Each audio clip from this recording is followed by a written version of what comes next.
Okay, so Joker Volume 2 is for the most part done. I don't know exactly how long it's going to go on for. But what I did want to do here, originally I was going to cover like the whole volume. But I want to cover this part separate because this is a pretty big deal. And in fact, not only are we going to get the origin of Bane's daughter, DC is actually going to switch up the origin of Bane a little bit. So I'm curious to see how people react to this.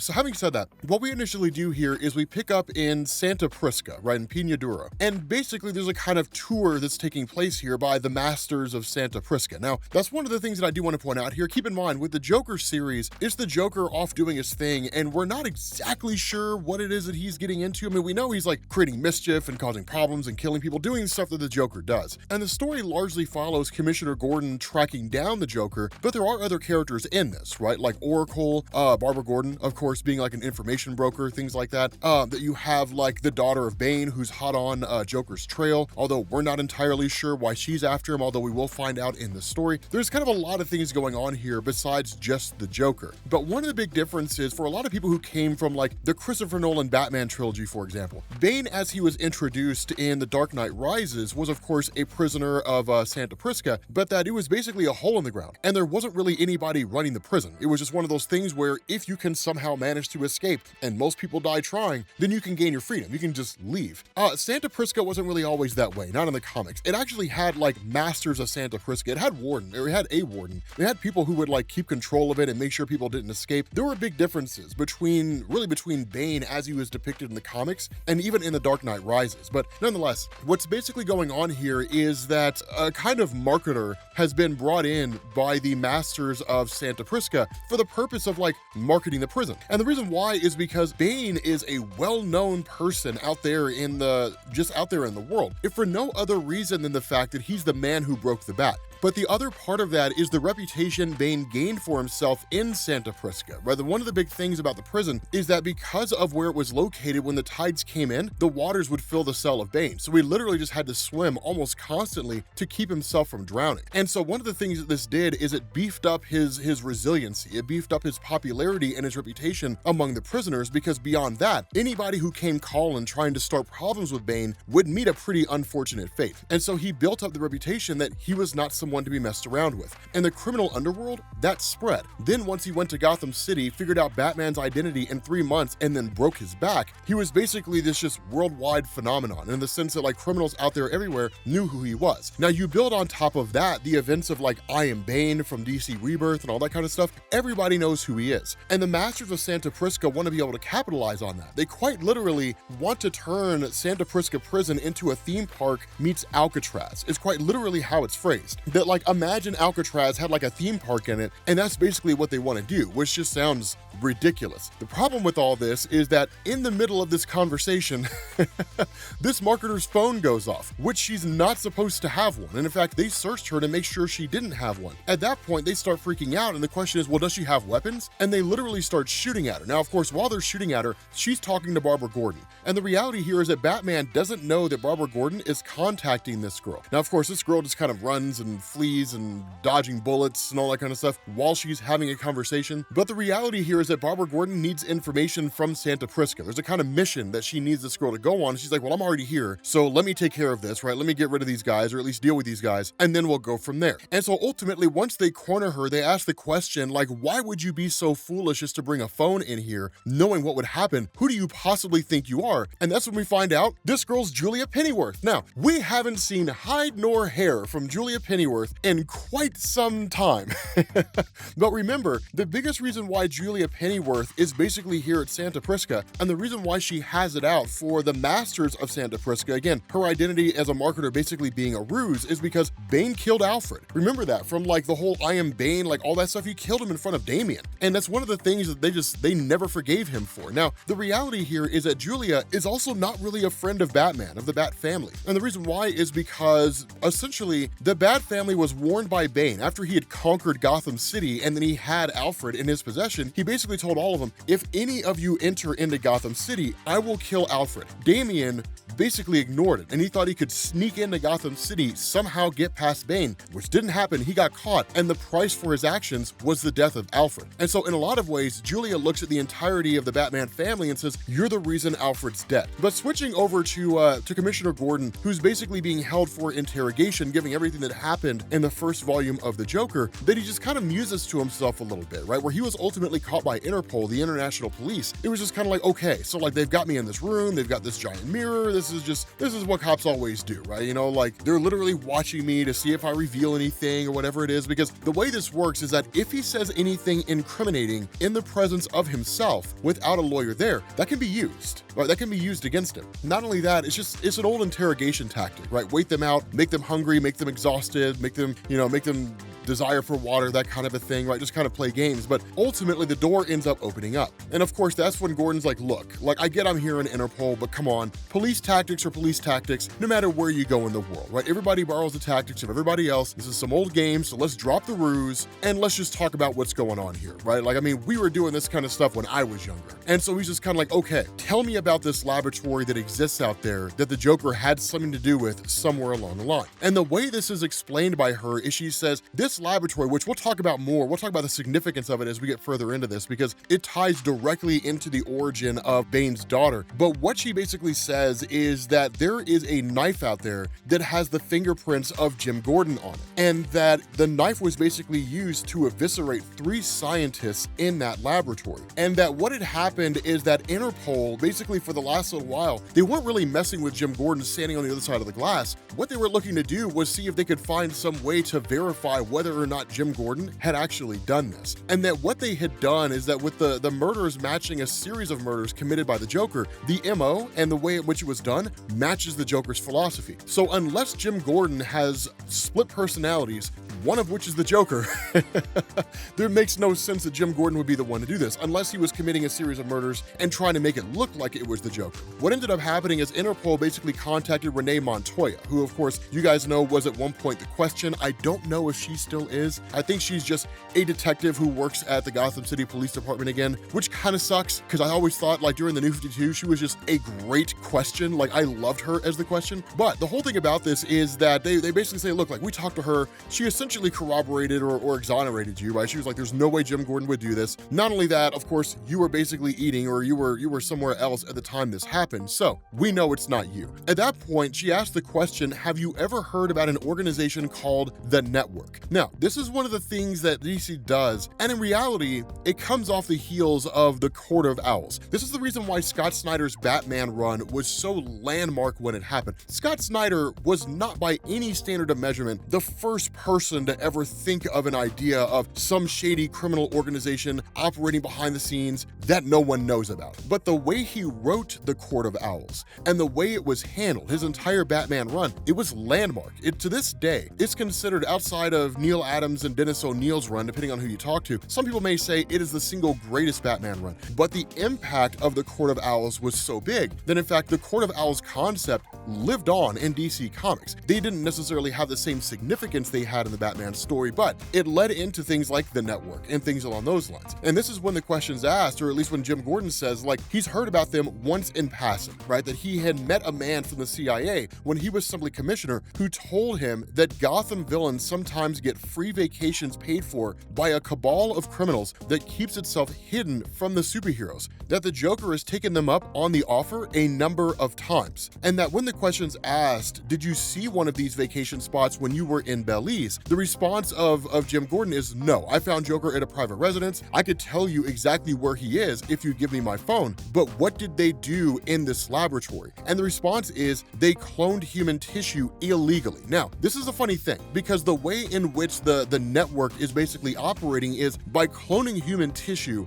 What it does is it gives various people out there, some of whom are just ultra wealthy people who commit white collar crime operating behind the scenes. It basically gives them the ability to frame someone, or someone like the Joker, or someone like Two-Face, or the Riddler, or Penguin, or Lex Luthor, or whoever, right? Any number of these people out there who basically want to utilize the benefits of the network. They want to commit a series of crimes, but they don't want to be caught for it. They can leave tissue samples behind. Maybe, for example, they can plant somebody else's skin under the fingernails of one of their victims and then walk away. And so somebody else basically gets framed for the crime. Now, of course, the response of Jim Gordon is, well, there's easier ways to do that. But the whole idea behind the network is not to do what's easy and easily accessible. Anybody can do that, right? They live up to their reputation of grandiosity, right? Just this over-the-top concept. Because as we know in DC Comics, and I don't know how translatable this is to real life, but in DC Comics, ultra-wealthy criminals and just people who are super sadistic love over-the-top stuff. They love over-the-top unnecessary things. And so as a result of this, that's how the network functions. And so the question that's being asked here is, what does the Joker want with cloned human tissue? And the response of this Interpol agent is, that's the question, right? Now, of course, it turns out her name is Isabella Hollows, but ultimately it's just like, we don't know what it is that they want. Now, as kind of an aside here, you sort of switch over to Oracle, right? And she's, of course, met by Stephanie Brown, and essentially the two of them are just kind of talking and doing their thing. But in the midst of a conversation, they're suddenly set upon by a Talon. Now, we'll talk about that here in a second. But when the Talon strikes, of course, it's basically overtaken pretty easily. But in the end, like Batgirl, you know, Barbara Gordon's gear and computers and all that kind of stuff are all basically sabotaged. And of course, at that point, you have Cassie who shows up and they basically fight off the Talon, and the Talon essentially leaves. Now, the big thing about this, and the reason why this matters, is because while the Talon doesn't necessarily speak outside of saying, beware the Court of Owls, once it's defeated and it's basically sent away, because Cassie is so capable at basically being able to understand body language, being able to know when a person's feeling a certain emotion, even though they don't necessarily vocalize it, the first question that's asked by Barbara Gordon is, okay, maybe I just sensed it, maybe maybe I'm wrong here, but Cassie, I need to know, did that Talon feel pain? And the response of Cassie is yes. And that indication right there is it's not a Talon. Now, here's the reason why I say that. When Scott Snyder did the Court of Owls, basically you had the Court of Owls that operated behind the scenes as kind of like the criminal organization. The Gotham City version was just one instance of the Court of Owls. They actually operate all over the world. They're an international group as opposed to just a localized group. Didn't really agree with that development. I always loved the idea that the Court of Owls was just a Gotham City only thing, but regardless, that's neither here nor there. The thing about this is that in order for the Court of Owls to institute its own campaigns, they needed what was basically a long arm of the law, right? Like a henchman, somebody to carry out their goals for them, to kill whoever needed to be killed. That was the Talon. But Talons were basically people who were given a substance when they were alive, and really unwittingly, and then when they would die, whether it was by violent causes, natural causes, whatever it was, that they would be given a secondary substance that would basically resurrect them. But they weren't really capable of feeling pain. They weren't really zombies, right? They were just kind of brought back,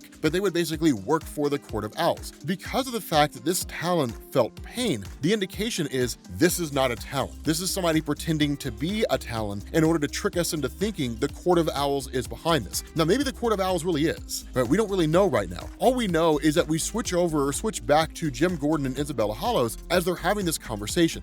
And the question Jim Gordon asks is, okay, like under normal circumstances, you guys would still have me under lock and key, right? You guys wouldn't simply just take the word of a detective in Gotham City whom I trained and then in turn say, well, obviously that means he's innocent. That even if you found some corroborating evidence to show that I wasn't necessarily at the scene of the crime when the crime happened, you'd be doing a lot more than bringing me to some fancy restaurant to get drinks. And the response of Isabella Hollows is basically, I've been reading books about Gotham City for quite some time, and I've also been reading about you. But what's really cool about this is she essentially says that what's going on here is that in her mind, Gotham City is not the only place out there that has problems. It's not the only violent city that exists out there in the world, not even in just the United States, that even in France themselves, they have gangsters and they have criminals, they have murderers, they have people that commit all kinds of crimes. But at the end of the day, the important thing here is that Gotham City gains the reputation that it has because you have like the Joker, and you have the Penguin, and you have Two-Face, and you've got the Bat family. That basically it's a bunch of people who are committing crimes or even vigilantes who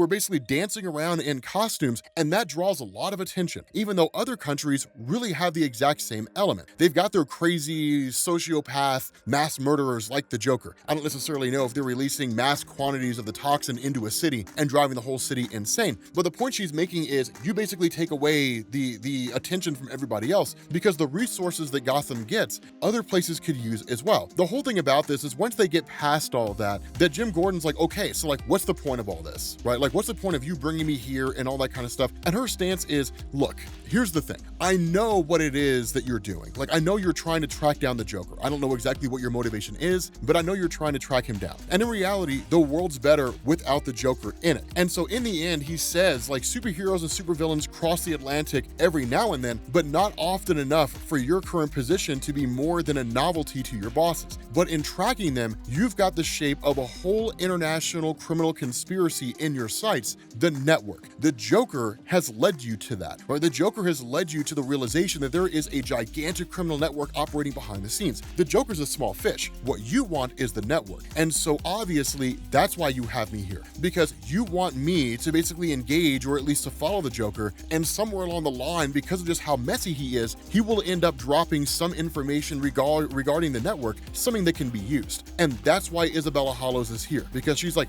give me some actionable intelligence on the network, right? And I will let you take the Joker back to Gotham City and we'll call it a day. And the question he has is, well, what if I can't bring him home, right? What if I end up having to kill him? And her response is, well, things can happen when apprehending dangerous criminals like the Joker. That wouldn't really matter to us. All that matters to us is getting information on the network. But she basically says, like, this conversation has to be between you and me. It can't, like, this is you and me by ourselves. Nobody else is involved here. And that's when Jim Gordon's like, well, that's going to be kind of a problem. And the reason why is because Bane's daughter is standing right behind her. And that ultimately what ends up happening here, it's kind of nuts that, like, Isabella Hollows jumps up with a gun, knowing who Bane's daughter is, knowing this is the daughter of Bane, like, jumps up and it's just like, no, right? And immediately pulls a gun. Bane's daughter grabs this girl's hand, smashes her hand, and then rips her arm off. And then grabs Commissioner Gordon, squeezes his neck until he falls unconscious, and is like, you're coming with me. Now, when she has Jim Gordon in the car, this is the crazy thing. Cops start showing up on the scene, right? They're literally here at the port of Marseille. They show up on the scene and they just start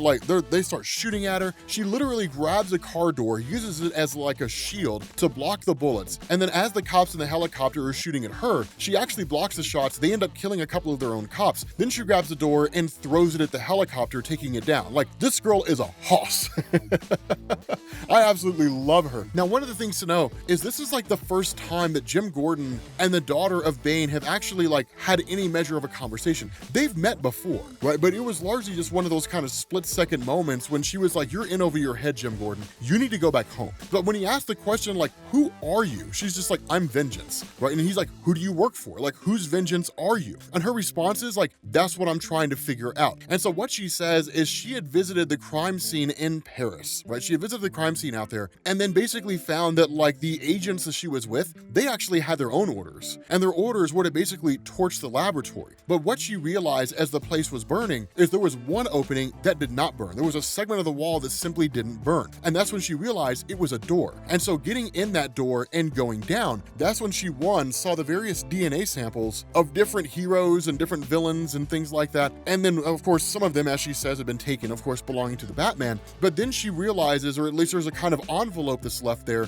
that essentially was left by the Joker. And as she opens it, she gets her origin, that the envelope itself is marked Bane Mark II, also known as Vengeance. And that what had happened, this is where you get the kind of change in the Bane mythos. What's going on here is it looks like the history's being altered. So unless something massive had changed, which I'm not entirely sure that it did, Bane, as we knew him, was basically a guy in Santa Prisca who had gained a reputation for himself and then ultimately learned about, like, Batman. Operating out in Gotham City. And having these nightmares about a giant bat, it led him to believe that, like, Batman represented the ultimate challenge for Bane. And so after escaping Santa Prisca, arriving in Gotham City, figuring out Batman's identity as Bruce Wayne in 3 months, he laid a trap, broke his back, and then walked away, having quote-unquote conquered his ultimate challenge, if you want to call it that. That was seemingly the origin of him. Instead, what we're told here, and this is really, really cool, what we're told here is that the Bane Project had gone on all too well that Bane had internalized his hatred for his enemy so deeply, he never realized that it was planted there,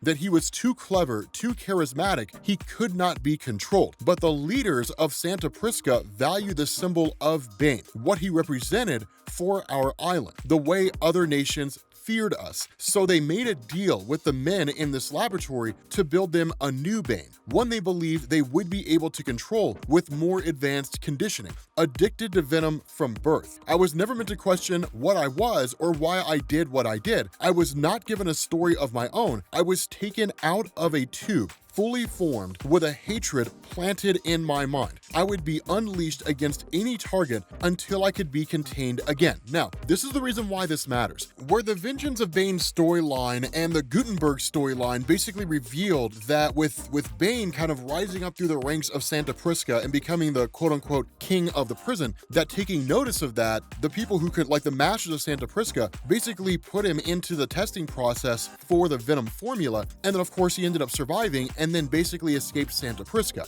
What this does is it says what had happened is there was a kind of secondary alteration, that what the masters of Santa Prisca wanted to do was create someone who was capable of breaking Batman, just because of how popular Batman was, and that in doing so, it would put them on the map, and that in turn, they would be able to use Bane as kind of a controllable asset to take out whoever it is they wanted to take out. What's really interesting is this is very similar to how Wolverine was handled in Weapons Plus, right? That Weapons Plus wanted to create a super soldier, Wolverine as Weapon X was kind of the perfect soldier, and that if the brainwashing had been complete, that Wolverine would have basically been a living weapon. He would have been sent out by Weapons Plus to kill whoever it was they were being paid to have killed. That would have been it. That's how Bane would have operated. But apparently Bane, between his cleverness and all that kind of stuff, that he kind of overrode quote unquote the mental conditioning, which is seemingly where his like irrational fear of bats came from, and that in turn just kind of did his own thing, realizing that subliminal programming in that way, at least as far as Bane went, couldn't necessarily be controlled. The scientists went back to the drawing board and engineered a new version of Bane, which is where this girl comes from. So she's the daughter of Bane insofar as she's created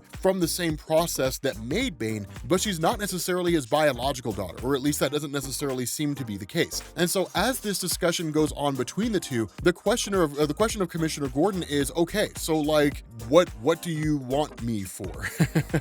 Like, you know, are you gonna kill me? Like, what do you want with me? So the whole thing behind this is what she says is she doesn't want to follow, like she doesn't want to kill the Joker because that's what she's programmed to do. That being able to make her own decisions is exactly what Bane did that helped him override the mental conditioning that had been implanted in his own mind. That at the moment right now, because of her own mental conditioning, she has a drive to destroy the Joker, that she would rip his tongue out, right? She would tear off his fingernails and put salt in the wounds, and then she'd kill him and then bury him in the ground and leave him there for a week in case anybody came back. And then after that week, she would dig him up and she would burn his body, and that would be it. But she only has a desire to do that because she's programmed to. Joker has never done anything to her. It wasn't like Joker killed Bane or anything like that. You know, the Joker didn't take anything from her. That's just her mental conditioning. What she wants is to basically kind of be vengeance for Jim Gordon, because it's all just psychological. Her programming is psychological. Therefore, if she can alter her motivations for why she's killing the Joker on the psychological level, she can break her psychological conditioning. And so what she wants is for Jim Gordon to basically offer some explanation for why it is that he's going after the Joker, in the hopes that she can internalize that reasoning, and then that becomes her motivation for why she wants to destroy the Joker. Now,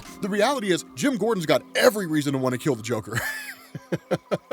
Everything that he did to Barbara Gordon during the Killing Joke and all that kind of stuff, he's got all kinds of reasons to want to kill this guy. And so it's kind of nuts, because at the end of the day, Jim Gordon's like, look, I mean, this would work well in theory, right? I mean, if that's what you want to do that, right? I mean, that's your thing. The problem is, I don't even know where the Joker is. You know, like I was hoping to get that information from Isabella Hollows, but like you killed her, or at least you ripped her arm off before we could. And of course, you know, Interpol ended up taking her away. And the response of the daughter of Bane is like, I know exactly where the Joker is, right? That the chief scientist, the man who made me, that he had a private estate on the island of Mallorca, I think is how you pronounce that, Mallorca. I think that's how you pronounce that word. I'm not 100% sure. My Spanish has and probably always will be awful.